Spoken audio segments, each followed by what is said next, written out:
Hi, everyone. It is so great to be back with you. Welcome back to the Change Your Mind podcast. I'm your host, Kris Ashley. You might see my cat and puppy running around behind me if you're watching this on YouTube, but hey, we're all part of the family. So today I'm going to talk about a topic that I don't talk about often in my online content or my podcast or my YouTube channel, but I do talk about it in my book.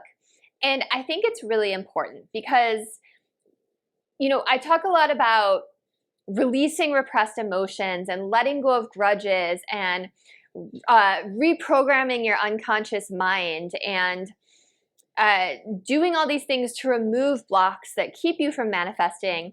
And then also creating a vision for your dream life, using the law of attraction, taking steps towards it, resiliency. And today I'm going to talk about diet, because when you take really good care of your body, you have more power to do all of these other things. And we are here having a human experience right now. We are in bodies. And just like you wouldn't neglect your car if it needs an oil change or new brakes, it's really important to take care of your body. So today we're going to talk about diet and eating food that's good for you. Hi, I'm Kris. When I was younger, I went through trauma that caused me to feel broken and lost. But my life changed after I had a spiritual awakening. Since then, I've dedicated my life to studying and learning from masters all around the world that have helped me to create a life of fulfillment and abundance beyond my wildest dreams. Now I'm dedicated to sharing everything I've learned so that you don't have to suffer for decades like I did. I've seen people's lives completely transform, and I share it all right here. Now, I struggled whether or not to include this topic in my book at all, because it's a topic I'm really passionate about, and I think a lot of people are going to find really helpful, but I also didn't want to promote fear in any way. So I decided the best way was to present my experience and research on the subject matter, and then turn it all on its head and talk about food from a completely different perspective. So I'm going to do the same in this podcast episode. So first, let's look at the science. And again, first things first, treat your body well. It is your one and only vehicle for moving through this lifetime. And it's important to take care of it. The better your diet, the better you're going to feel, the more energy you're going to have. And you can put all that energy towards creating your dream life and doing all the things that you love to do with the people you love to be with. So I always recommend, as like a baseline, try cutting out sugar and processed foods as a place to start.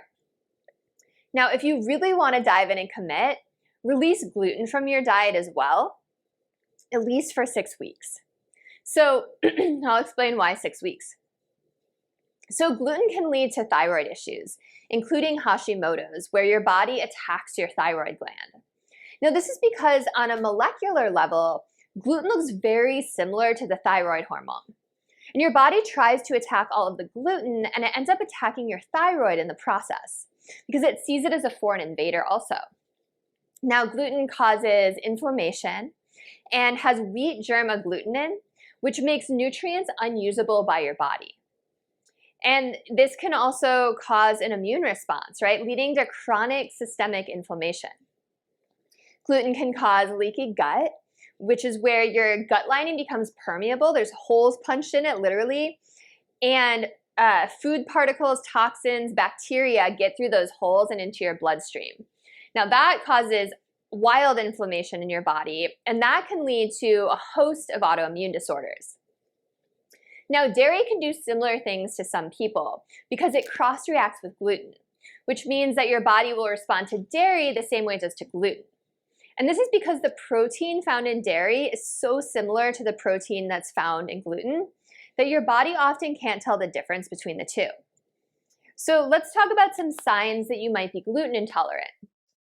So if you are gluten intolerant, you might suffer from a wide range of autoimmune conditions, skin conditions like eczema and acne, fatigue, joint pain, arthritis, bloating, gas, all those really not fun ones, right? What else? Heartburn, constipation, diarrhea, right? Now I'm sounding like a Pepto-Bismol commercial. But it also affects your mood too. So it can cause things like anxiety, irritability, moodiness, Chronic headaches, that's a big one. Migraines. It can also cause brain fog, which is inflammation in your brain. So, a lot of people are just like, oh, I'm kind of brain foggy today, no big deal. It's like, no, that's inflammation in your brain. That's not supposed to be there. It can cause trouble focusing. It can decrease your memory function. It can give you neurological conditions. It can cause depression. I think I said anxiety already. So, gluten intolerance can really affect your day-to-day quality of life. Now, there have even been studies done that link gluten and sugar to autism, ADD, and ADHD. So for me, I have suffered from bad eczema my whole life. And it moved around my body every few years. It was super weird. I used to get it on my knees when I was a kid and my elbows. Then in high school, it came onto my hands really bad. Then when I was in my 20s, on my legs. And I would be broken out in these itchy red bumps and blotches almost constantly. And I grew up in Chicago and there were really harsh winters, and that just amplified all these irritations. And I remember in high school, my hands were always just bright red. Like it'd be like arm skin color, and then as soon as you get to hand, there'd be a line. It'd just be bright red. I would wake myself up scratching in my sleep. My skin would crack and form cuts, and then the skin around the bumps would get inflamed, and it was just miserable. It was gross. And doctors, I would go to all these doctors, and they would just prescribe me these tubes of steroid cream. And for well over a decade, I was just slathering my body in steroid cream every single day. And the steroids kind of worked like a Band-Aid. Like they kept the itchiness at bay and the inflammation at bay, but they never got rid of the eczema. Like as soon as I stopped using the steroids, the eczema would just flare up again. And then when I was in my mid-20s, the book Wheat Belly by Dr. William Davis came out and just became this sensation. You probably heard of it. And that was really the first time that I learned about the perils of gluten. Now, the book focused mostly on how eliminating gluten from your diet can cause you to lose weight, right? Think wheat belly instead of beer belly. But there were just a few lines in there that I honed in on about how gluten can affect your skin and cause things like eczema. So I decided to cut gluten out. And I'm not going to lie to you, it was freaking terrible at first. I went through all these withdrawals and cravings. It acts like a drug in your body. So I was super moody, I was lethargic, I had really bad brain fog, and I had insane cravings. I just wanted all the bready things like bagels and pasta and cake and noodles, and it's like all I wanted. I was like torment. But I stuck with it, and it took 6 weeks, which is why I said to try it for 6 weeks. But it took 6 weeks for the gluten to get out of my system. But as soon as it did, my eczema, my skin just cleared up. And it's never come back.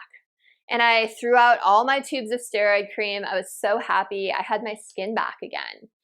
And I've tested it out a bunch of times. Like the moment I eat gluten again, it's just like this light switch and I just break out again. So, every once in a while, I'll if it's like a special occasion, I'll have like a piece of cake or something and it's such a treat. And then I'm just miserable after. And I'm like, why do I do this to myself, right? So, I'll have gluten maybe like once or twice a year. And, I couldn't help but thinking at the time that if gluten was doing that to my skin, which was the outermost organ in my body, what was it doing to my insides, right? So I've been gluten-free for over a decade now, and I honestly don't miss it. Gluten-free snacks and recipes have gotten so good, and I don't even notice the difference anymore. I've done a lot of work with my best friend's husband, who's a functional medicine doctor, Dr. Taylor Crick, to heal my leaky gut and just soothe my inflammation. So you don't have to have such obvious outward signs to have a gluten sensitivity. The damage could be purely internal. So it is worth getting a food sensitivity test from a functional medicine doctor. And I just want to say that is different than an allergy test. Definitely go to a functional medicine doctor, not your Western doctor. Or just go gluten-free for 6 weeks and see how you feel. The natural next question that you might be asking is, what about other grains? Now, grains have this reputation for being a superfood. If you think of the old school food pyramid from when we were kids, the grains were at the bottom row, but they can destroy your health. And plants like grains don't want to be eaten, surprise. So they've developed a defense system called lectins to protect themselves. Now, lectins can cause inflammation, they can cause a leaky gut, They can cause weight gain. They can cause excessive hunger in human beings. Some types of lectins can prevent your body from absorbing nutrients, which leads to malnutrition. Other sources of lectins are considered very, very toxic, and you can't eat them at all.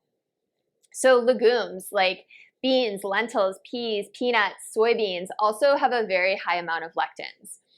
And grains not only contain lectins, but they also have enzyme inhibitors, which makes it difficult for your body to break down food. They contain phytic acid, which are anti-nutrients, and those bind to minerals in your body and make them unstable. Grains have amylose, which is the sugar that's found in them that will spike your blood sugar. We'll talk about sugar in a moment. And they have omega-6 fatty acids, which are highly, highly inflammatory when they're out of balance with omega-3s, which is why it's really good to take an omega-3 fish oil supplement. So to me, it's just not worth it. I don't really eat grains very often. I personally follow a paleo diet. And again, I work closely with my friend, Dr. Taylor Crick, to see where my labs are at on a regular basis. So I take a lot of supplements to keep my labs at optimal levels. But it's important if you're going to take supplements that you get your levels tested so you're not over supplementing or under supplementing and you're taking the right balance. Because certain, if you're going to take vitamin D, you always have to take vitamin K with it. And, if you're going to take iron, you should take vitamin C with it. So there's just little things like that. You have to know what you're doing, and it helps to work with a professional. I've found that the best thing to do is eat fresh, clean, whole food whenever possible. Like plenty of organic vegetables, some organic fruit, but not too much because it's high in blood sugar, or it's high in sugar, not blood sugar. Spike your blood sugar. Healthy fats like olive oil and avocado are great. Fats have this terrible reputation, but some fats are really, really good for you. And lots of filtered water. And if you are going to eat meat, you want grass-fed and finished meats and low mercury seafood. Now, if there's vegetarians listening to this and they're like, oh, meat, a lot of negative things that you hear about what meat can do to your body is talking about meat where the animal is grain-fed. Grain-fed meat is absolutely awful for you, while grass-fed meat is good for you. And if you must occasionally eat a small amount of grain, then I recommend making it a gluten-free grain and making sure it's a whole grain and not a refined grain. So whole grains contain the entire grain seed in their original proportions. So your body has to work to break them down, meaning they digest more slowly and they don't cause as big of a spike in your blood sugar. Taking a digestive enzyme with them can help even more. So if you're craving bread and you don't want gluten-free bread, you can try making your own sourdough, because sourdough contains lower amounts of gluten, lower levels of anti-nutrients, and more prebiotics. And it's going to rise naturally as opposed to containing quick yeast, which a lot of bread manufacturers use nowadays, and a lot of people can't tolerate. Some people think they're allergic to gluten, and it's just the yeast that's added into it. So I know I'm throwing a lot at you, but if you have to have one goal, then I suggest it be to balance out and stabilize your blood sugar. So eating foods high in sugar causes your body to respond with this rapid rise and then this dramatic fall in its blood sugar levels.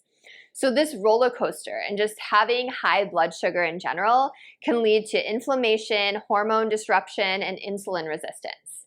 So those three conditions can then lead to a host of other problems, such as trouble sleeping, trouble concentrating, increased fat storage, mental health and mood disorders, more food cravings, brain fog, susceptibility to illness, thyroid issues, and a lot more. And then chronic high blood glucose can lead to even more serious instances, such as heart disease and stroke, type 2 diabetes, high blood pressure, obesity, kidney disease, vision problems, nerve problems. Like, it gets pretty gnarly. And the other thing is sugar feeds things like cancer and bad bacteria and yeast in your gut. Essentially, every system in your body can be negatively impacted by sugar, but especially your gut microbiome, your endocrine system, and your nervous system. And your gut microbiome, by the way, helps regulate your mood and your immune system. So it's really important. Yeah, sugar can weaken your immune system too. Like, simply eating 75 grams of sugar can lower your immune response for up to 5 hours. So the goal is to maintain homeostasis, right, where you're on this smooth, even keel throughout the day, with blood sugar levels gently rising and then slowly lowering as you eat. You can invest in one of those glucose monitors where you can check each morning on an empty stomach. It's like your fasting blood sugar levels. I do that. I have one. You can just get them on Amazon. And you want to aim for a fasting blood sugar level, which is first thing in the morning before you've had anything to eat or drink. Aim for it in the 70s to 90s. And the good thing is, if you're freaking out about your blood sugar, if you test it and it's higher, it changes constantly. So even if you do like a fast for a couple days, or you're just really, really good, and then test again, it's going to lower. It's one of those things in your body that you can really alter very, very quickly and see fast results. So if you love baking and you're feeling disheartened by all of this, try using almond flour or coconut flour, or you can use stevia as a sweetener since it won't spike your blood sugar. Like honestly, even a little bit of honey is better than sugar. And you also don't have to deprive yourself all the time, right? Moderation is key. I indulge in sweets every so often. And it's just about being mindful, right? Not just mindlessly stuffing your face with a bunch of crap. So all of this, if you follow this, it's going to make you feel like you have superpowers. You'll be buzzing with energy. You'll feel light. You'll feel satiated without feeling bloated or overstuffed. Wouldn't that feel nice? And then at the same time, you'll feel much more calm, much more clear-headed, because food is medicine. And you want to take care of your body. You want to feed it good fuel so that you feel good. Because when your body feels good, you have more power to manifest and focus on things that bring you joy. Now, you might get cravings at first if this type of diet is new to you, as gluten and sugar can both act like drugs in your body, like I mentioned, and put you into a state of withdrawal for several weeks.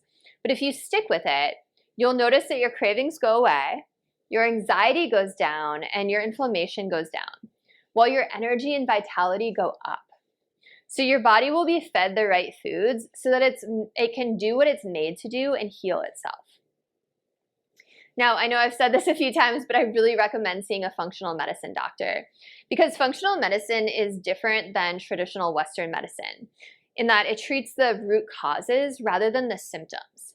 So it's worth it to just get your labs checked routinely by a functional medicine doctor, because they're going to test for a lot more than your traditional Western medicine doctor will.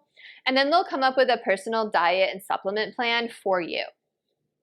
Again, my good friend, Dr. Taylor Crick, he has his podcast is called the Autoimmune Doc Podcast. It's awesome.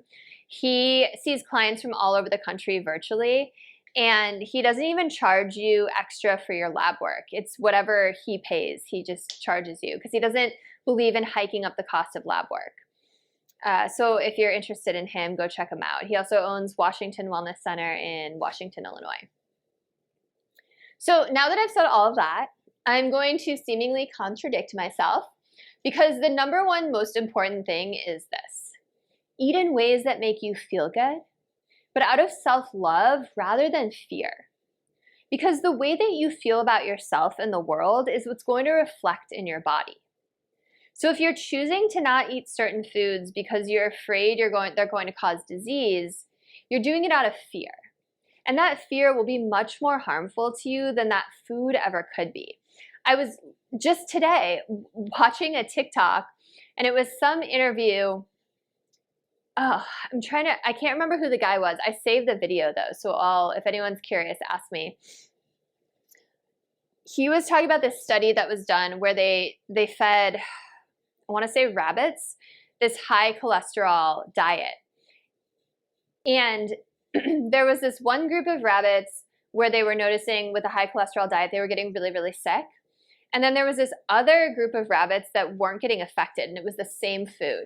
And they couldn't figure out what was going on. And finally, they watched what happened when this worker administered it. And what happened was, before the worker administered this like poisonous food, essentially, he went in and he loved on the rabbits, and he pet them, and he talked to them, and he snuggled them, cuddled them, and gave them all this love. And your environment impacts your genes, right? That's what epigenetics teaches us. So then they went and tested, and then he would give them the poisonous food after. And they tested these rabbits, and they had all these different markers than the rabbits who were just getting the poisonous food without the love. So your inner world as well as your outer world dictate what genes are going to get flipped on and off. So epigenetics is fascinating. I'm going to make a whole episode on epigenetics because there's just too much to talk about right now. But again, so if you're doing things out of fear, you're going to have a different response than if you're doing them out of love. Because if you are eating all organic vegetarian foods as a way to punish yourself or a way to avoid punishment or like getting shamed from others, then that same energy that you're reflecting will come back to you, and you're doing more harm than good. Now, if you choose to have a hot fudge sundae because it fills you with joy and it's a way of showering yourself with love and it makes you feel happy and light and energetic, then that's a great choice. But if you're eating that sundae and then feel bad about yourself or guilty later, then it defeats the purpose. Now, I personally feel my best when I eat mostly fruits and vegetables with healthy fats, a tiny bit of meat. I don't like large portions of meat, just a little bit of meat, and little to no grain and legumes. Like, I don't really ever eat legumes. And it's all about finding what works best for you, right? While being mindful of your reasons for choices and the emotions that they stem from. And I also think that a vegetarian or a vegan diet is a wonderful choice, as long as you're not supplementing with a bunch of refined grains and legumes that are high in lectins. And a lot of vegetarians I see are just loading up on pasta or loading up on like lentils, and it's just not healthy. So, and again, of course, like I feel like I need to say it's always important to consult your own healthcare practitioner to make the right choices for your body and circumstances. Just so I don't get sued for this. But, if any of this sounds interesting and you're intrigued at all, I have so many amazing resources to send your way. Look into Dave Asprey's stuff. The Bulletproof Diet's an awesome book. Go talk to my friend Taylor Crick, Dr. Taylor Crick. Listen to his podcast, the Autoimmune Doc podcast. Even if you don't have autoimmunity, you will get so much amazing information about diet and the way your body functions, and it's just in your mitochondria and your gut, and it's fascinating. And his episodes are small and bite-sized. Dr. Will Cole is another one that's amazing. One of my favorite cookbooks is his. It's called Ketotarian. So it's a low carb keto kind of diet that's mostly vegetable, like mostly meat free. There's some like fish recipes in there too. So if you're watching this and you're a vegetarian and you're thinking like, okay, everything you're saying about grains, like maybe I want to cut back on those, that's a great resource. There's ways to make it work for you. So I hope you got some great information out of this. Write in the comments, let me know how getting rid of gluten and sugar went for you, and I'll see you at the next episode. Oh, and go buy my book. It's called Change Your Mind to Change Your Reality. It's available in paperback, audiobook, ebook.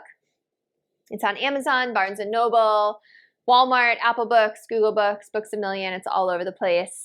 Let's see what else. Follow me. I'm at Change Your Mind with Kris pretty much everywhere, and I can't wait to connect with you. I'll see you all soon.